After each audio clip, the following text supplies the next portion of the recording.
नमस्कार मित्रांनो, तर आजच्या लेक्चरमध्ये आपण फेस्टिवल बॅनर डिझाईन शिकणार आहोत। फेस्टिवल बॅनरला सुरुवात करताना मी तुम्हाला सांगू इच्छितो की आपल्याला काय करायचं आहे, Ctrl+N प्रेस करून एक नवीन फाईल घ्यायची आहे। ती नवीन फाईल स्क्वेअरच्या स्वरूपात असणार आहे। तिची विड्थ आपण घेतली आहे 2000, हाईट घेतली आहे 2000, पिक्सलमध्ये घेतली आहे, रेझोल्यूशन घेतले 300, कलर मोड जो आहे तो आपल्याला RGB ठेवायचा। ज्यावेळेस तुम्ही प्रिंट मीडियासाठी काम कराल त्यावेळेस तो CMYK ठेवायचा आहे। आपण ओके केलं। मी गुरु नानक जयंतीचा बॅनर बनवतोय, त्याच्यासाठी आवश्यक असणारे काही फोटोज मी डाउनलोड केलेत। ते फोटोज मी घेतोय। नेटवरती सहजपणे तुम्हाला हे फोटो उपलब्ध आहे। हे फोटो मी घेतले। आता मला ह्या जी काही इमेज आहे त्या इमेजवरती फिट करायची आहे। मी Ctrl+T केलं आणि ती इमेज इथं फिट करून घेतली। Ctrl+T करताना मी शिफ्ट प्रेस करून ठेवलाय, जेणेकरून सगळ्या बाजूने ती सेम होईल। त्यानंतर एंटर करून आपल्याला त्याचं सिलेक्शन काढायचंय। आता काय करायचंय, आपल्याला ही जी इमेज आहे ती इमेज इथं ड्रॅग अँड ड्रॉप करतोय, तिला परत Ctrl+T करतोय, शिफ्ट प्रेस करून ठेवतोय, जेणेकरून सगळ्या बाजूने ती एकसारखी लहान मोठी होईल। अशा पद्धतीने मी ही इमेज घेतली। आता आपल्याला काय करायचंय, ही इमेज यात व्यवस्थित ब्लेंड करायची। ही इमेज आता मी ब्लेंड करतोय। त्यात कुठला ब्लेंड ऑप्शन व्यवस्थित दिसतोय तो ठेवून आपण काम करणार आहे। हा ऑप्शन मला व्यवस्थित वाटतोय ब्लेंड करायचा। हा ब्लेंड केलाय। त्यानंतर काय करतोय, इरेजर टूल घेतोय, त्याची हार्डनेस पूर्ण 0 ठेवलाय, ऑपेसिटी निम्मी ठेवतोय मी 50च्या आसपास, साईज थोडीशी छोटी करतोय, कर्ली ब्रॅकेट नाही करू शकता।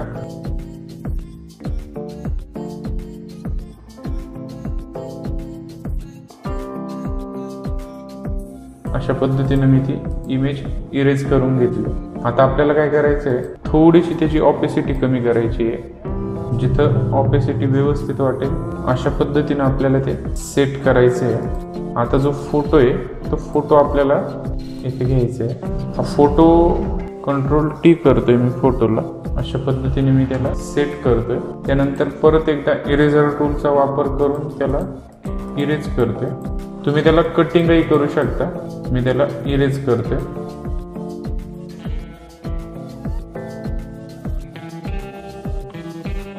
कुठलंही ग्राफिक्स करणं खूप सोपं आहे। त्याच्यासाठी सगळ्यात महत्त्वाची गोष्ट असते म्हणजे जे काही करायचंय ते तुमच्या डोक्यात असलं पाहिजे आणि ते क्रिएटिव्ह असलं पाहिजे। मात्र हे डोक्यात जे क्रिएटिव्ह येतं ते कधी येतं, जेवढा जास्त सराव तुम्ही कराल तेवढी तुम्ही क्रिएटिव्ह डिझाईन करायला शिकता। ही इमेज मी आता ब्लेंड करते। यात ब्लेंड केल्यानंतर असं लक्षात येते की ती प्रॉपर दिसत नाहीये तिथं, त्यामुळे मी ती कट करून घेईल। त्याच्यासाठी काय करते, Ctrl+ करते, इथं पेन टूलने त्याचं सिलेक्शन करते। Ctrl+ने ज्यावेळेस तुम्ही झूम कराल त्यावेळेस तुम्हाला बारकाईनं काम करता येतं। व्यवस्थित सिलेक्शन व्हावं यासाठी इमेज पेन टूल वापरताना त्याचे पॉइंट्स जवळ घ्यायचे, जेणेकरून ते व्यवस्थित दिसेल। सिलेक्शन जर चुकलं तर तुम्हाला बॅकही येता येईल। डिलीट अँकर पॉईंटने तुम्ही पॉईंट डिलीट करू शकता। त्यानंतर प्लसने ॲड करू शकता, परत कंटिन्यू करते मी। अशा पद्धतीनं पेन टूलचा वापर करून मी सिलेक्शन करतो।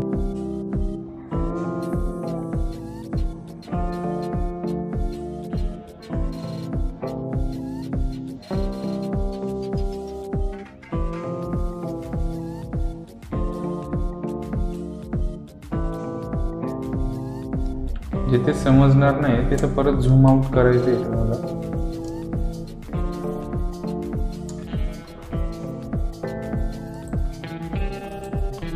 शेवटच्या पॉइंटला कनेक्ट केलं, त्यानंतर इथं मेक अ सिलेक्शन आणि एक फिदर ठेवून मी सिलेक्शन करते। सिलेक्शनवरती क्लिक करायचे, राईट क्लिक करायचे, सिलेक्ट इनव्हर्स म्हणजे जे सिलेक्शन आहे त्याच्या ऑपोजिटचं सिलेक्शन करायचं आहे आणि ते डिलीट बटनाने डिलीट करून टाकायचे. आता यानंतर आपल्याला इथं व्यवस्थित प्रॉपर इरेज करून घ्यायचं.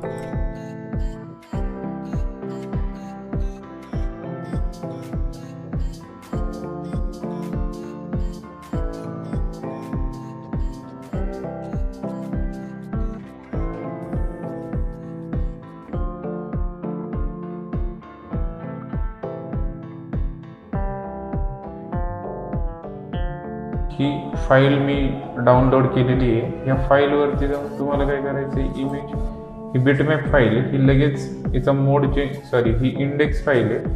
ही फाईल RGB करायची तुम्हाला, तेव्हा ती एडिटेबल होईल. आता ही पूर्ण हलते, तर आपल्याला काय करायचं आहे, मॅजिक सिलेक्शनने क्लिक करायचं आहे. ऑलरेडी ॲड सिलेक्शन असल्यामुळे ह्या सिलेक्शनमध्ये हे ॲड होईल. आता आपल्याला ते इकडं मूव्ह करायचं आहे. मूव्ह केलं, एक ओंकारचं ते साईन आहे, याच्यावरती डबल क्लिक करून मी त्याला ग्रॅडियंट टाकतोय. ते ग्रॅडियंटचे कलर चेंजेस करतोय. हे सगळं पूर्वी आपण शिकलेलं आहे.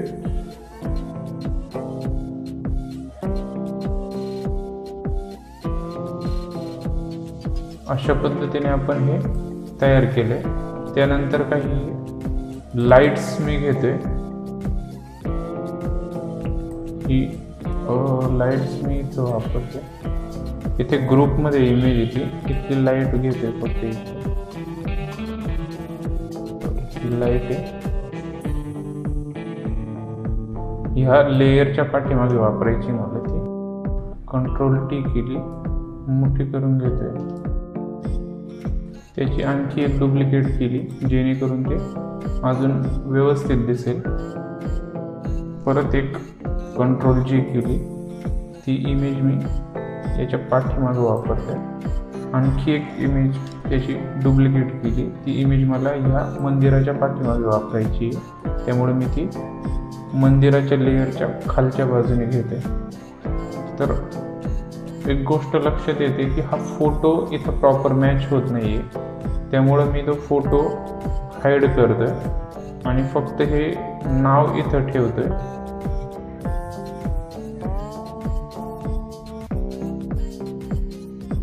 अशा पद्धतीने ही लाईट इथं मॅनेज करून घेतली. त्यानंतर आपल्याला करायचं आहे टायपोग्राफी. तुमच्याकडं वेगवेगळे फॉन्ट असतील क्रिएटिव्ह, त्या फॉन्टचा वापर करून तुम्हाला इथं टायपोग्राफी करायची.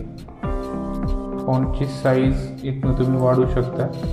हे नाव तुम्ही जर वेगवेगळ्या लेअरवरती घेतलं तर काय होईल, एका क्रिएटिव्ह पद्धतीने तुम्हाला ते ॲडजस्ट करता येईल.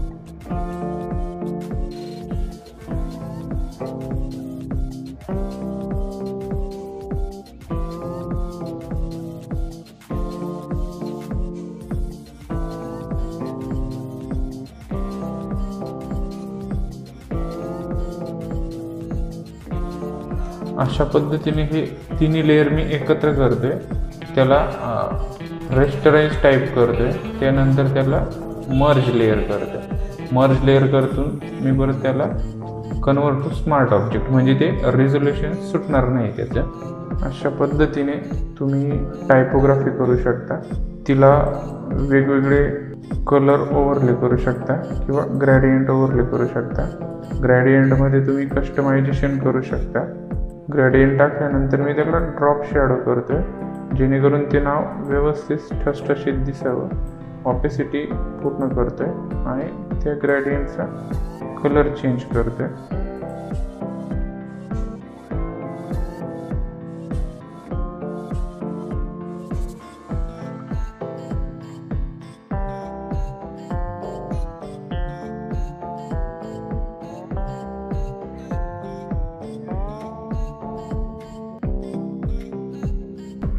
टायपोग्राफी झाल्यानंतर शेवटचा पार्ट येतो. शेप वापरून इथं तुमचं नाव टाकू शकता. तो फिल करायचा आहे शेप. इथं शेप फिल करतोय. त्यानंतर त्याला कस्टमाइजही तुम्हाला करता येते त्या शेपला. इथून तुम्ही त्याचे कॉर्नर हे जर तुम्ही लॉक जर काढलं तर कॉर्नर कस्टमाइज करू शकता. कलर थोडासा अजून चेंज करू शकता. आता तुम्हाला काय करायचंय, फक्त नाव टाईप करायचे. त्याचे वेगवेगळे फॉन्ट तुम्ही वापरू शकता.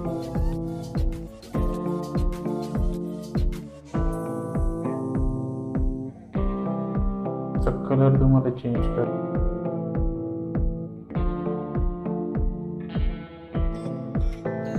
अशा पद्धतीने तुम्ही एक चांगल्या प्रकारे बोर्ड बनवू शकता.